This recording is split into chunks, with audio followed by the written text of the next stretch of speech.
الحمد للہ رب العالمین والصلاة والسلام علی سید المرسلین وعلی آلہ وصحبہ اجمعین اما بعد فاعوذ باللہ من الشیطان الرجیم بسم اللہ الرحمن الرحیم ومنہم من یستمع الیک حتی اذا خرجوا من عندک قالوا للذین اوتوا العلم ماذا قال آنفا اولئک الذین طبع اللہ علی قلوبہم واتبعوا اہواءہم والذین اہتدوا زادہم ھدی وآتاہم تقواہم فہل ینظرون الا الساعة ان تأتیہم بغتہ فقد جاء اشراطها فأنى لهم اذا جاءتهم ذکراہم صدق اللہ العظیم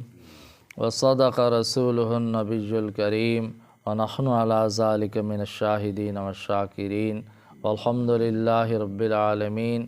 اللہم صلی علی محمد النبی الامی وعلی آلہ وصحبہ وبارک وسلم۔ محترم بزرگوں اور دوستو، عزیز بھائیو، الحمدللہ میں نے آپ حضرات کے سامنے سورہ محمد کی چند آیات کریمہ تلاوت کی ہیں۔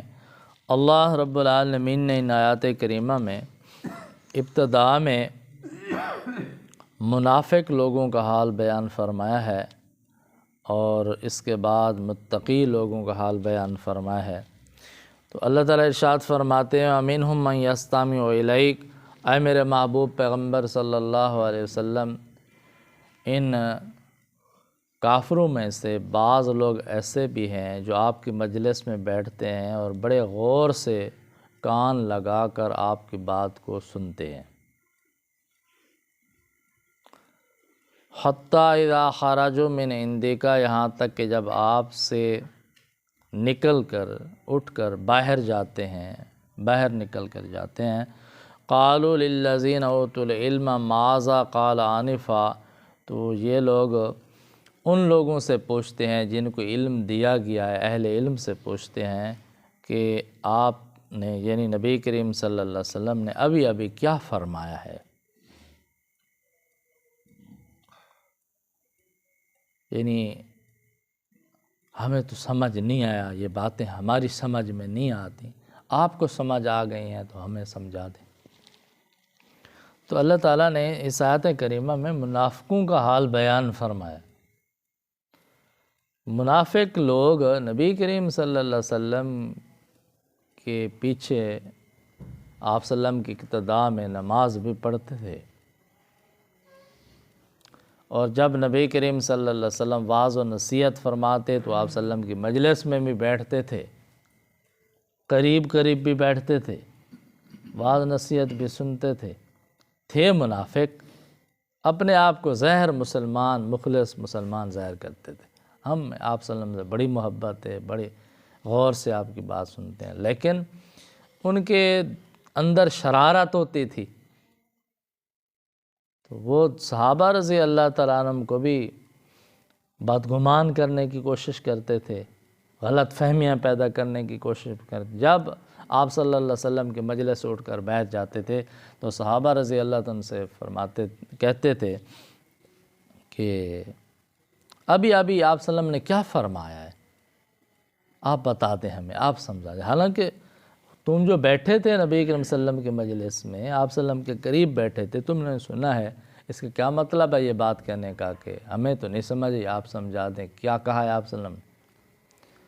نعوذ باللہ من ذالک، وہ کہنا یہ چاہتے تھے تو کہ ہم تو آپ صلی اللہ علیہ وسلم کی مجلس کو، آپ کی بات کو قابل توجہ سمجھتے ہی نہیں، یہ باتیں ہماری سمجھ سے باہر ہیں، یہ کیسی باتیں کرتا ہے، عجیب غریب باتیں کرتا ہے، یہ ہمیں یہ سمجھ، شاید آپ کو سمجھ آ گئی، ہمیں نہیں سمجھ آتی، غلط فہمی پیدا کرنا، بدگمانی پیدا کرنا چاہتے تھے، نعوذ باللہ من ذالک۔ تو اللہ رب العالمین نے ارشاد فرمایا اولئک الذین طبع اللہ علی قلوبہم، اے میرے محبوب پیغمبر، یہ وہ لوگ ہیں جن کے دلوں پر اللہ نے مہر لگا دی، ان کے ہدایت کے دروازے بند ہو چکے ہیں، اس لیے یہ باتیں کرتے ہیں۔ ان کے دلوں کے دروازے بند ہو چکے ہیں۔ وَاتَّبَعُوا أَهْوَاءَهُمْ، یہ اپنی خواہشات کی پیروی کر رہے ہیں، اپنے نفس کی پیروی کر رہے ہیں، جس طرح خواہشات نفسانی کہتی ہیں اسی طرح کہتے ہیں، نہ اللہ کا حکم مانتے ہیں، نہ اللہ کے رسول کا مانتے ہیں، نہ اللہ کے قرآن کی اتباع کرتے ہیں، یہ اپنے نفس کی، اپنے خواہشات نفسانی کی اتباع کر رہے ہیں، جو اللہ کے قرآن کے مقابلے میں، اللہ کے پیغمبر صلی اللہ علیہ وسلم کے مقابلے میں اپنے نفس کی خواہشات نفسانی کی اتباع کرے، اللہ تعالیٰ فرماتے ہیں پھر ہم ان کے دلوں پر مہر لگا دیتے ہیں۔ ان کی تو ہدایت کی استعداد ختم ہو چکی ہے بدبختوں کی۔ وَالَّذِينَ اهْتَدَوْا زَادَهُمْ هُدًى وَآتَاهُمْ تَقْوَاهُمْ، اور جن لوگوں نے ہدایت کا راستہ اختیار کیا ہے، نیکی کا راستہ اختیار کیا، انہوں نے فیصلہ کیا ہے کہ ہم نے اللہ کے دین کے مطابق زندگی گزارنی ہے، اسلام کے مطابق زندگی گزارنی ہے، اللہ اور اس کے رسول صلی اللہ علیہ وسلم کی فرما برداری میں زندگی گزارنی ہے، جنہوں نے یہ فیصلہ کر لیا، اللہ تعالیٰ فرماتے ہیں زادہم ہدا، ہم ان کی ہدایت میں ترقی عطا فرماتے ہیں اور نیکی کی توفیق عطا فرماتے ہیں، ان کو نیکی میں ترقی عطا فرماتے ہیں اور نیک اعمال کی توفیق عطا فرماتے ہیں، ان کے نیک اعمال کو قبول فرماتے ہیں۔ آتاہم تقواہم، اور ان کو تقوی عطا فرماتے ہیں، تقوی کا حصہ عطا فرماتے ہیں۔ یہ بہت بڑا ہے، تقوی بہت بڑا انعام ہے اللہ تعالیٰ، خصوصی تعلق ہے تقوی، جس کی وجہ سے آدمی گناہوں سے بچ جاتا ہے۔ تقوی اس کیفیت کو کہتے ہیں کہ ہر وقت یہ فکر لگی رہے، کھٹکا لگا رہے کہ میرا اللہ مجھ سے کبھی ناراض نہ ہو جائے، ہر کام کرتے وقت، ہر بات منہ سے نکالتے وقت یہ فکر ہوتی ہے کہ یہ اللہ تعالیٰ کی نافرمانی میں تو نہیں جا رہی، اللہ تعالیٰ ناراض تو نہیں ہو جائیں گے۔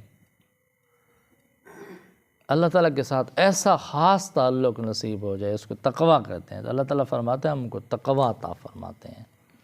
پرہیزگاری عطا فرماتے ہیں۔ فَهَلْ يَنظُرُونَ إِلَّا السَّاعَةَ أَن تَأْتِيَهُمْ بَغْتَةً، فرمایا کہ یہ لوگ کیا قیامت کے انتظار کر رہے ہیں؟ قیامت آئے گی تو پھر توبہ کر لیں گے، قیامت آئے گی تو اصلاح کر لیں گے، قیامت آئے گی تو ایمان لے آئیں گے، یہ قیامت کے انتظار کر رہے ہیں۔ لیکن یاد رکھیں کہ قیامت تو اچانک آئے گی، اچانک آئے گی قیامت تو اچانک آئے گی۔ فَقَدْ جَاءَ أَشْرَاطُهَا، اور قیامت کی نشانیاں، قیامت کی علامات تو آ چکی ہیں، قیامت کی علامات آ چکی ہیں۔ یہ تو اس وقت اللہ کے قرآن نے بیان فرمایا جب اللہ کے رسول صلی اللہ علیہ وسلم تشریف فرما تھے دنیا میں، جب قرآن نازل ہو رہا تھا، اللہ تعالیٰ نے فرمایا کہ قیامت کی نشانیاں آ چکی ہیں، قیامت کی علامات آ چکے ہیں۔ تو حدیث پاک میں آتا ہے کہ قیامت کی پہلی علامت کیا ہے پتہ ہے؟ قیامت کی پہلی علامت نبی کریم خاتم النبیین صلی اللہ علیہ وسلم کا دنیا میں مبعوث ہونا ہے۔ آپ صلی اللہ علیہ وسلم قیامت کی علامت اور نشانی ہے، اس لیے کہ آپ صلی اللہ علیہ وسلم اللہ کے آخری نبی ہیں، آپ صلی اللہ علیہ وسلم کی امت آخری امت ہے، آپ کی شریعت آخری شریعت ہے، آپ کی کتاب آخری کتاب ہے۔ آپ کے بعد قیامت تک اب نبوت، آپ صلی اللہ علیہ وسلم کا زمانہ نبوت ہے قیامت تک، اب آپ کے بعد کوئی نبی نہیں آئے گا، اب آپ کے بعد کوئی امت نہیں آئے گی، قیامت آئے گی۔ یہ آخری نبی ہے، آخری امت ہے، اس کے بعد قیامت ہوگی۔ تو قیامت کی پہلی علامت تو نبی کریم صلی اللہ علیہ وسلم تھے کہ اب جو سلسلہ چلا تھا آدم علیہ السلام پر، وہ تو نبی کریم صلی اللہ علیہ وسلم پر آ کے مکمل ہو گیا۔ تو اس لیے فرمایا قیامت کی علامات تو آ چکی ہیں۔ فَأَنَّىٰ لَهُمْ إِذَا جَاءَتْهُمْ ذِكْرَاهُمْ، جب قیامت ان کے پاس آ جائے گی تو پھر نصیحت حاصل کرنے کا موقع کہاں سے لائیں گے؟ ان کو کہاں موقع ملے گا نصیحت حاصل کرنے؟ یہ تو شیطان نے دھوکے میں ڈالا ہوا ہے، نفس میں دکھ آ جائے گی، قیامت تو کچھ نہ کچھ ہو جائے گا، لیکن نہیں، فرمایا قیامت اچانک آ جائے گی۔ جب قیامت آ جائے گی اس وقت تو نصیحت حاصل کرنے کا موقع نہیں ہوگا، مہلت ختم ہو چکی ہوگی، اس وقت تو کسی کا ایمان بھی قابل قبول نہیں ہوگا، کسی کی توبہ ہی قابل قبول نہیں ہوگی۔ اب وقت ہے موت سے پہلے پہلے زندگی میں توبہ کر لیں، کافر ہیں ایمان لے آئیں، گناہ گار ہیں گناہوں سے توبہ کر لیں، موت سے پہلے پہلے توبہ قبول۔ تو دعا ہے کہ اللہ تعالیٰ ہم سب کو قرآن کریم کی ان ہدایات پر عمل کرنے کی توفیق عطا فرمائے۔ وآخر دعوانا الحمد للہ رب العالمین۔